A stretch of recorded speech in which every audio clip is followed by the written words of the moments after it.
L'association de défense des sans-papiers Baobab, le collectif des personnels du réseau d'éducation prioritaire du quartier du Champ de Manœuvre à Soyaux, les équipes éducatives du REP+, du quartier de la Grande Garenne à Angoulême, tous sont mobilisés ce mardi 27 mai devant l'hôtel de ville, alors que 2 familles déboutées du droit d'asile sont menacées d'expulsion.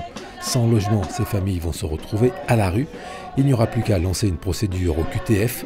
C'est le préfet de Charente qui signe ses obligations de quitter le territoire français. Ce sont des bons de retour vers le Pakistan ou la Tchétchénie en l'occurrence, Manu Militari.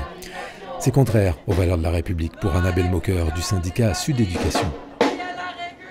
Précisément, l'OQTF est contesté au tribunal administratif, donc suspensif le temps du recours, pour des familles qui sont venues trouver l'asile ici, refuge, des parfaitement intégrés.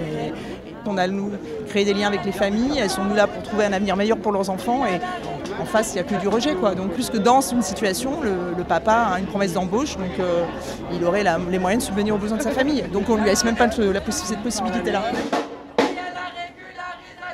Enseignante sur le quartier du Champ de Manœuvre à Soyaux, Claire Mercier était doublement mobilisée. Elle se dit écœurée. J'ai moi-même une de ces élèves dans ma classe et c'est une excellente élève qui à tout point de vue est remarquable. Elle a appris à parler le français en 2 ans, elle apprend 2 autres langues étrangères. Ouais, c'est des familles qui veulent s'insérer, qui ont des offres d'emploi. On ne comprend pas pourquoi les mettre dehors.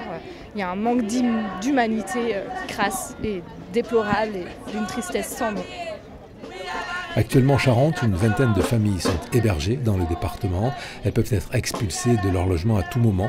La préfecture dit appliquer le droit français, ce que contestent les associations et des élus locaux.